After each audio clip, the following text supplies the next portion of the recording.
Holding in the Chitas on chapter 19. Today is Tuesday, the third reading of Parshas Vayera.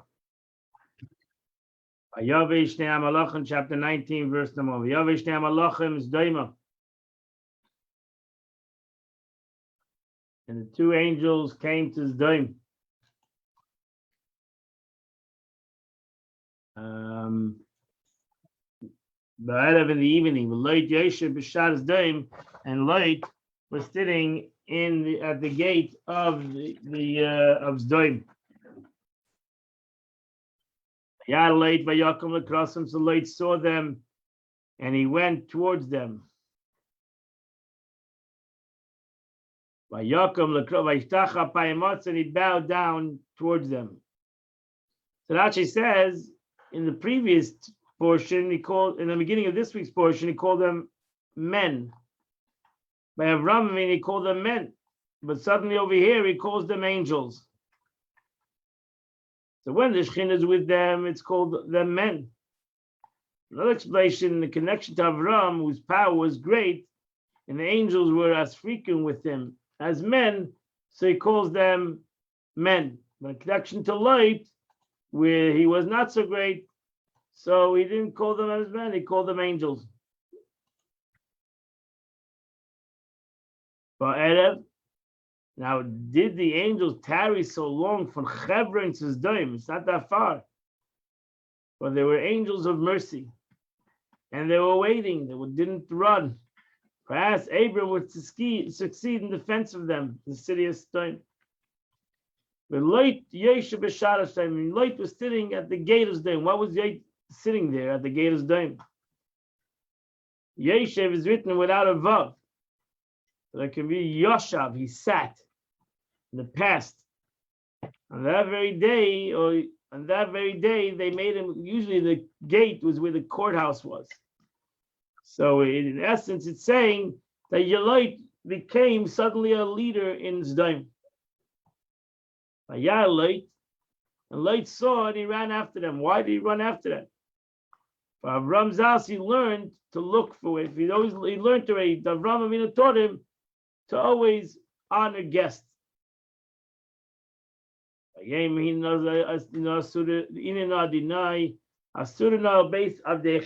please, my master, my Lord, come to my house, to the house of your servant, and come and rest, and come and wash your feet. Then you'll get up in the morning, you'll go on your way. He said, no. They said, no, we're going to stay overnight in the street. So that should, behold, now my Lord, behold, you are now the Lord's to me, since you have passed by me. Now you must pay heed to these wicked men.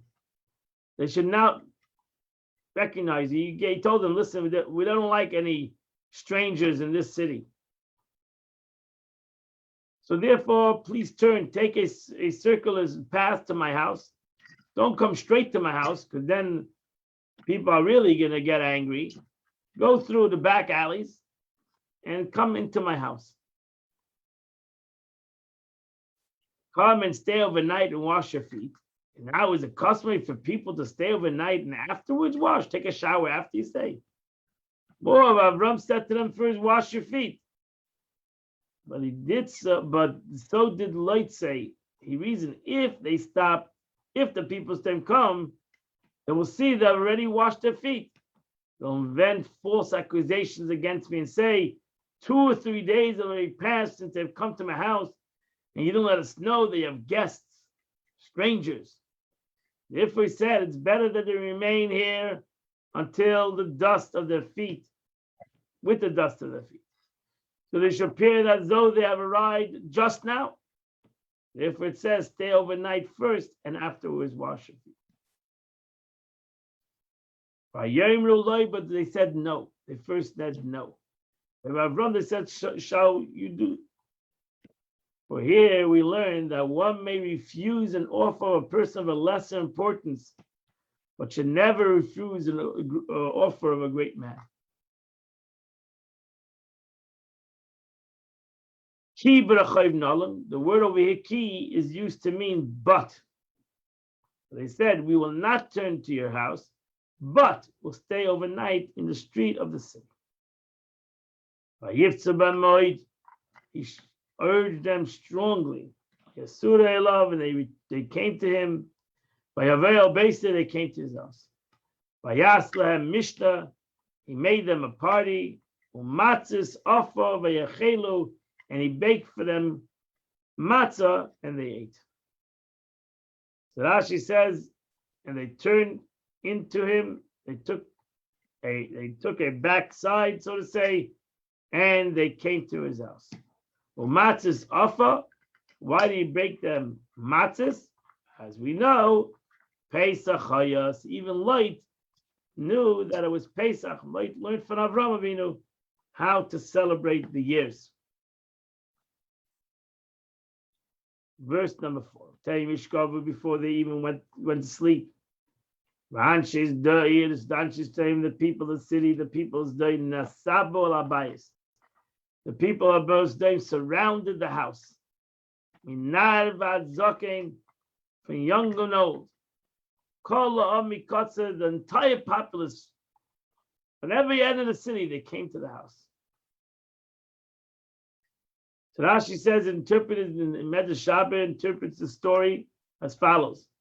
When they're now retired, the people of the city were on the topic of conversation of these guys, these angels. For they were asking Lloyd about the character of their deeds. And he told them that most of them were wicked. They was talking to the angels while they were still speaking about them and the people of the city. Meaning, the simply meaning of the verse, however, is the people of the city, the people of wickedness, surrounded a house because they were wicked. They are called people of Zdaim. And the people of Zdaim were very sinful. What does that mean? From the end of the city to the other end. But not one of them protested. There was not even one righteous man amongst them. And they called out to Light. They said, where are these men that came to you tonight?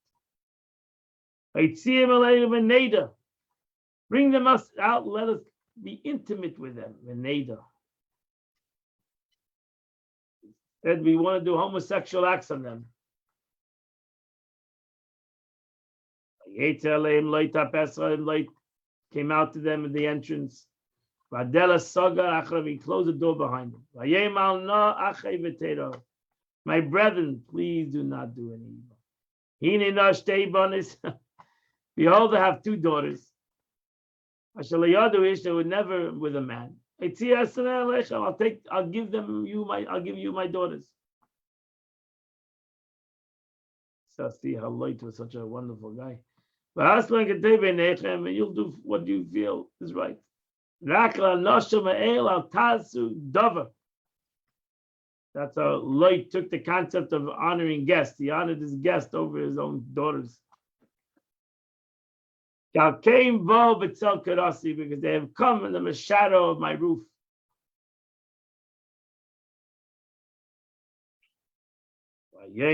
But they weren't happy. They said, kept your daughters. They said, back away.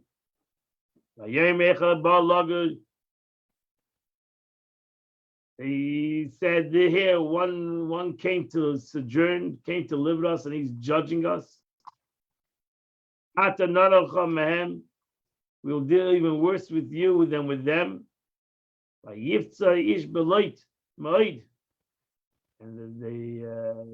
they pressed hard upon the man, the Light. That they came to break down the door.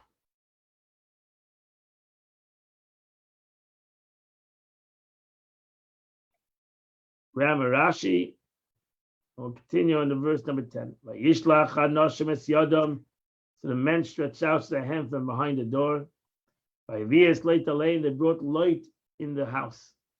There's Adela Sagoro, and they closed the door behind him. And then every man that touched the door entrance was was struck with blindness.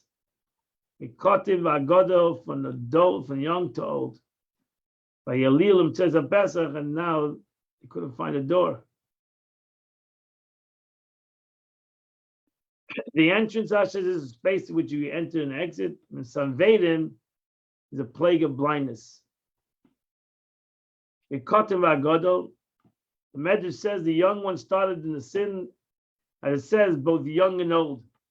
Therefore, the punishment began with them, and the young people started sadness when the young start to get involved. Verse 12, the people said to Lot, who else lives in the city with you? Do you have any son-in-laws, or daughters? Anything you have in the city, get out of the city. So that's the simple meaning of the verses. Whom else do you have in the city besides your wife and your daughters who are at home? If you have a son-in-law or sons and daughters, take them out of this place. Maybe you have sons that are married to of your married daughters. According to the Medrash Agada, the person still they have committed such disgraceful deeds. You still have excuse to defend them. The whole night, Hidlay was not speaking in their favor. This may be the word. Do you have still a mouth? Peh. Instead of saying peh, right, peh. Do you have still a mouth? Do you have still anything to justify that? Verse 13, because we're going to destroy this place. Because their cry, the city's cry has come before God. And the Avish has sent me to destroy them. Went down, so he went down, he talked to his son-in-laws, the suitors of his daughters. He said, come, let's get out of this city. God is going to destroy the city. He was like a comedian. They couldn't believe it. It's a joke. He had two married daughters in the city, to whom his house was betrothed. Verse 15, the dawn arose. And the Lachim started to press light. Lamer saying, Kum, take your wife and your two daughters, and take your wife and two daughters and get out of here. And to suffer, at least you might be perish because of the iniquities of the city. Yatzitzu is the concept of pressure. Hamentzois, those already at hand in the house, for you to save them, the two daughters and your wife. There are also medallic explanation, but this is the proper way to explain the verse. Tisafe, you might be destroyed until, as it says in other places, the word tisafe means to be destroyed. Verse 16, and he tarried. He didn't want to leave. So the men took hold of his hand. They took him, they picked him up. Had the Lord's pity on him. They picked him up, they carried him out of the city. Why did he tarry? He didn't want to leave his possessions. He was wealthy. One of them was the emissary to save him, and his companion also to overturn Sodom. Therefore it said, and he said, flee. When he picked him up, angel picked him up, and they put him outside. He told him, listen, he mullet alav shall run. Now you got to run. Run for your life. Al tabita achrecha, do not turn around. Al tamachar kika, and do not stand in the entire plains. Get out of here. Ha'ari mullet, run to the mountain. And to yourself, you might still perish. Flee for your life, Rasha. Let it suffice for you to save lives. Don't worry about your possession. Don't look back what you left. Run. Al tabitacha, you dwell wickedly together with them. You don't deserve to be survived. But the only reason why you're surviving is because your uncle Abraham. You don't deserve to see, and therefore you don't deserve to see the punishment of the happening in Sdom. Run, and don't look back. Entire plains of the Jordan. So Rashi says, continue, flee to the mountains, flee to Avram Avinu, who dwell in the mountains. And it says he moved from there to the mountain. And even now he's dwelling there. It says, until a place where he attempted previously. So he said, listen, run to the mountains, run towards Abraham. He's the only one who's going to save you. So Leit turns and please do not, my Lord. Our sages said that this name is holy, referring to God. Leit turned to God, because it stated in the context, "Save my soul," referring to he who has the power to cause to die or cause to live. Do not tell me to flee to the mountain. No, Leit turned to the mountains. It's very far away. Now your servant has found favor in your eyes. And you have increased your kindness. Asher sisi, what are you doing to me? To sustain my soul. I cannot flee to the mountain. Pended bakeni harav amate, unless the evil will overtake me and I'm dying. So he says to God, when I was amongst the people's dome, the Holy One, blessed be, saw my deeds and the deeds of the people of the city, and I appeared righteous and worthy to be saved. But when I shall come alongside a righteous man, I'm going to go to Abraham, I shall be considered a wicked man, and so did the woman of Sifri said to Leo later on in Kings, have you come, Malachim? Have you come to cause my sins to be remembered before you came to me? The Lord of blessed be he, would see my deeds and the deeds of my people, and a righteous woman amongst them. But since you have come to me, and now I don't look so righteous. So Lloyd says, don't tell me to run to the Abraham. I need to go someplace else. Because near Abraham, I'm going to look like a terrible person. Therefore, behold, now the city is near to flee there. Mitzvah. It's small. Let me flee there. Is it not small?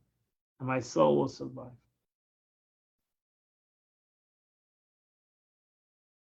So Rashi says, the Gemara says, its settlement is near me in time, meaning that it's recently settled.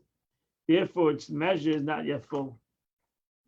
And how recently was it settled? For the generation of dispersion. The people commenced to disperse. They started to settle, each one in his own place. And that took place the year of Peleg's death. And from then until now, it was 52 years. Peleg died when Abraham was 48 years old. How so? Peleg lived after he begotten Ru at 209. Subtract the 32 years when Srug was born, the 30 years from the birth of Srug to Nachar, totaling 62 years. From the birth of Nachar until Terach was 29 years, totaling 91 years. And from then until Abraham was 70 years, totaling 161 years. Add 48 years to them, you have a total of 209 years. And that was the year of dispersion. When Sodom was destroyed, Abraham was 99 years old. Hence, the generation of dispersion until now was 52 years. That means that calculation that Avraham Avinu was in time of the story of the dispersion. Settlement of Tzor took place after the settlement of Sodom, and it's companioned by 1 year. That's the meaning. Let me do no. So Na is 51 years. Yimalad Na, 51. He says it's a young, it's a young settlement. So let me go there now because the young settlements, so they didn't sin that much in that city because it hasn't been around that long. Ale mitzvah here are not the iniquities few. So we're not the, so they have few iniquities, they have few sins. Therefore you can leave me alone. And my life, my soul will survive there in that city. This is a medrashic interpretation, but the simple meaning is as follows. It's a small city with a small population. You don't have to care if you spare it, and my soul will survive therein. Because it's a small city, small population, not too much going on. And that completes the Chumash of the day. Fascinating story. We now go to the Tanya of the day. We are in the middle of chapter 27, not chapter, the 27th letter of the Alter Rebbe, which the Alter Rebbe is writing a letter to the Jews of Jerusalem, of Israel, that lost their teacher, Mendel Haradok. They lost their leader, the Jewish leader, the Hasidic Jewish leader, who came from Russia and moved to Israel.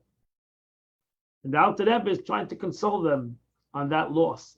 Tell them that they didn't lose him at all. They actually connected to him, are going to be able to connect to him on a greater level. And that's why the Zohar says that tzaddik despate, that when a tzaddik departs from the world physically, is found, his spirit is found in the world more than when he was alive.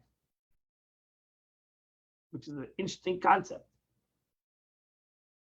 Right? Surely this should be applied to the higher world. How can you say it's true in this world? How is he to be found here greater extent than while he was alive?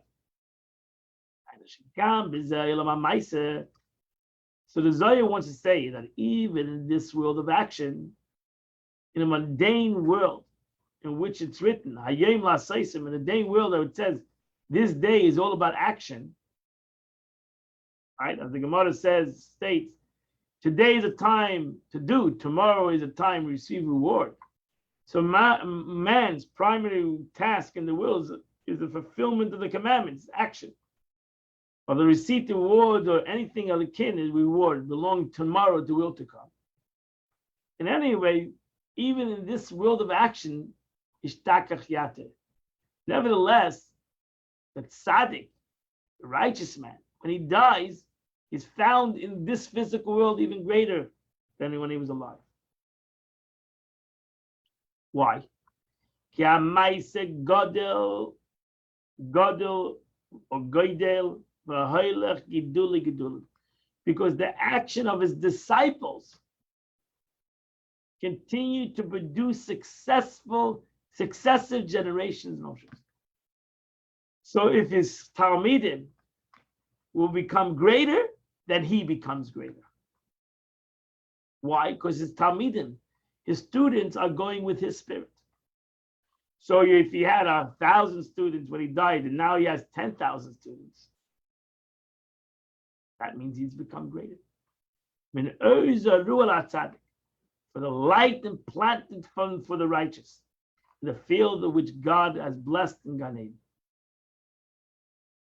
So as soon will be explained, this refers to the illumination that is drawn down into the sphere of Malchus in the world of Atzilus, which is known as the field which God blessed. Torah mitzvahs of a tzaddik draw down into the sphere of Malchus an additional flow of divine energy from the 6 higher spheres, collectively known as Zoh of Atzilus. This current arouses within his disciple the thoughts of repentance and good deeds, which Alter Rebbe calls successive generations of Oshris, harvest of the second generation. This light radiates to the earth and to the outside places, meaning the Holy Land and outside the Holy Land. and also to us who are here today, alive physically. All of us who live in the ways of the tzaddik. Derech HaKodesh Yikra, the holy way shall it will be called. The above regarding the increased presence of the departed tzaddik related to the service of God, to heavily meaning spiritual matters. In these areas, his disciple can now receive even more guidance and benefit from him, for the tzaddik, than when he was during his lifetime.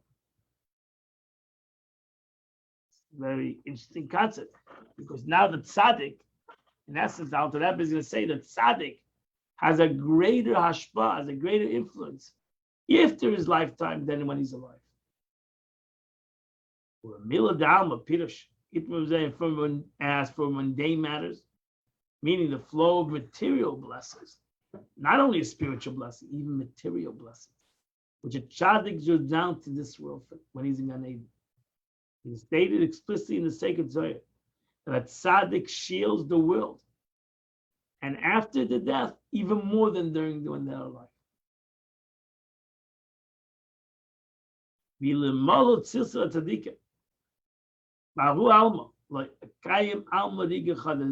Zohar says, moreover, if it was not for the prayer of tzaddikim in the other world, this world would not endure one single moment.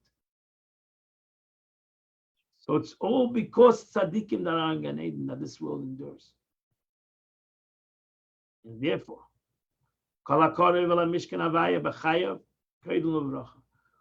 is closer to the habitation of God through being close to the tzaddik during his lifetime has a preceding to the blessing that comes and through the tzaddik. So therefore, if you were, Alter Rebbe says, you were Talmidim of Ramendel Adak in his lifetime, you're going to continue that connection even after his lifetime. And now the Alter Rebbe is going to continue Bir al Niskalel, explanation of the above. But that you'll have to wait tomorrow morning, 8 a.m., which will continue the 27th letter of the Tanya. But that completes the Tanya of the day. My friends, today is the 13th day of the month of Cheshvan, the 13th day of the month. And the Tillim for today is chapter 69, 70, 71. 69, 70, 71, 3 chapters. And if you say those 3 chapters, you would have done the chitas of the day. I wish you all a beautiful, happy, healthy, wonderful day. And see you all tomorrow at 8 a.m. for chitas of a day. I also want to remind all of the women that on this Thursday, we are having the challah bake. If you did not sign up, you only have today. It will be closing tomorrow. Thank you, Rabbi. Yeah.